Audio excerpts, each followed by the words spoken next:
Here goes an attack. Adam Yates launches for Ineos Grenadiers.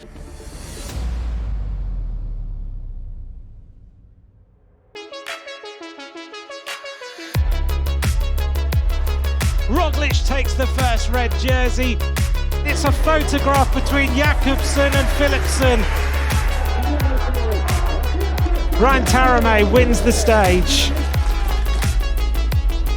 Here comes Jakobsen on the line. Big crash in the peloton. It's going to be 2 wins in the Vuelta for Jasper Philipsen. Magnus Cort wins the stage.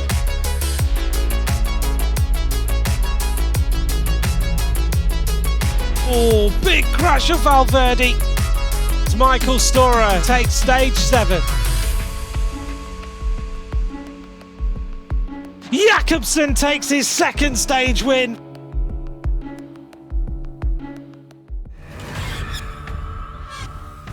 Hello and welcome to Stage 9 of the Vuelta 2021. The organisers had ensured Monday's rest day would be more than welcome, with over 4,500 metres of climbs on the day's stage. The toughest section was reserved for the end of the 188km route from Puerto, Lumbreras to Alto de Velefique, with the first all-category climb of this year's race that features a brutal early section at 15% gradient.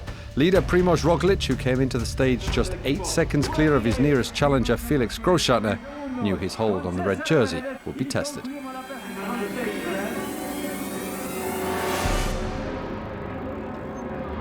I think they will attack for sure, everyone that is close or around.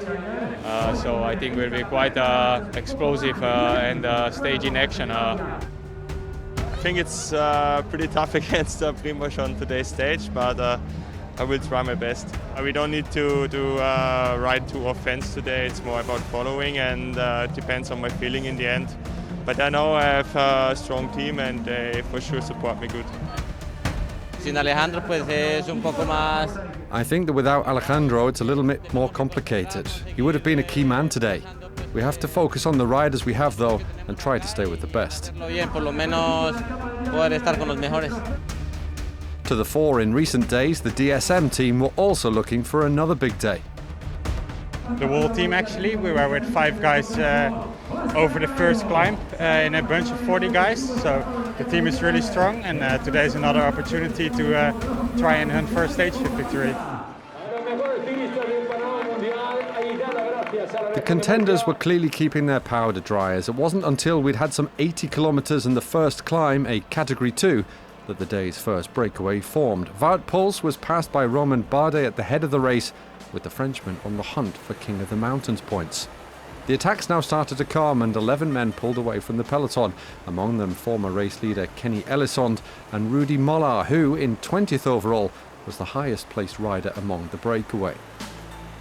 But they weren't going to get too far with Roglic's Jumbo-Visma team and the Ineos Grenadier riders keeping a close eye on them. There were just fewer than 2 minutes between the lead group and the peloton when, with 70 kilometres left, Damiano Caruso attacked, followed by Bardet and Rafa Majka.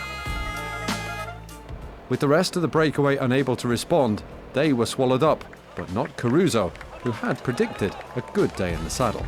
Today can be a good stage for breakaway, so I will fight for that. We have 2 races in the race, no? One is for GC and one is reach the breakaway for the victory. A quartet formed behind Caruso with Bardet and Majka, joined by Martin Tusveld and Julen Amizketa, but the Italian kept them at bay, pulling nearly 2 minutes clear inside the final 50 Ks. Jumbo-Visma took charge of the pace in the peloton, stepping up the tempo before Geoffroy Bouchard made an attack, joining the group between the rest of the field and Caruso.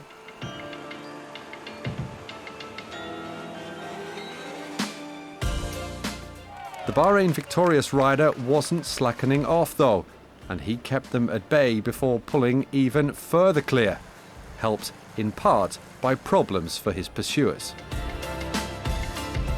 Oh, problem for Romain Bardet. Whoops, a gear problem for Romain Bardet.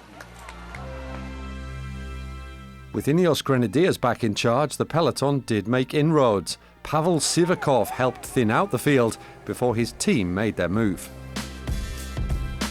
Here goes an attack. Adam Yates launches for Ineos Grenadiers. Immediately onto the move. Here goes Miguel Angel Lopez. Sepp Kuss is the rider who jumps across for the Jumbo-Visma team. Roglic took his time, but finally the race leader hit back. Here goes Roglic. You just saw the last turn done by Steven Kruijswijk there, which launched Primož Roglic to make an attack. After the Slovenian got himself back in touch, Enric Mas, third at the start of the day, attacked, with only Roglic able to follow the Movistar man's move. Egan Bernal, Miguel Angel Lopez and Jack Haig among those who simply couldn't live with the pace.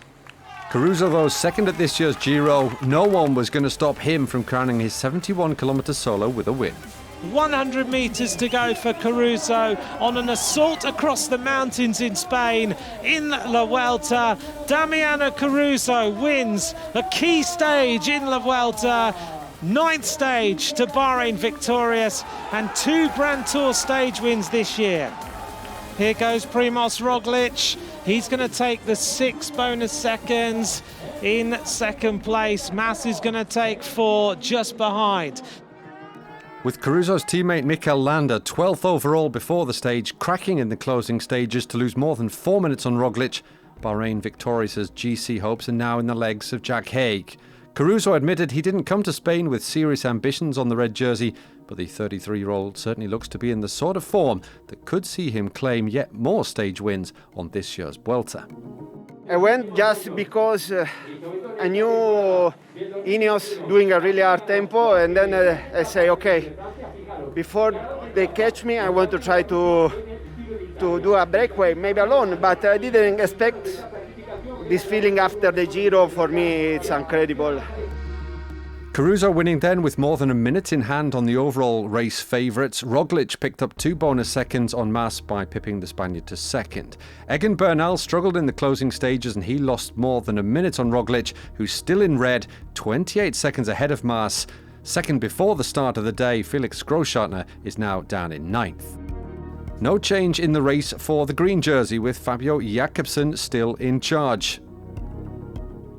Caruso does get a bonus for his efforts. He's now king of the mountains, 6 points clear of Bardet. Bernal can console himself with the white jersey. The race's best young rider has extended his lead to more than 2 minutes over Alexander Vlasov. Monday's a more than welcome rest day then for the peloton, who will be back in the saddle on Tuesday for the 189-kilometre ride between Roquetas de Mar and Rincón de la Victoria. It could be one for the sprinters, but the Category 2 climb just 16 kilometres from the line could throw Stage 10 wide open.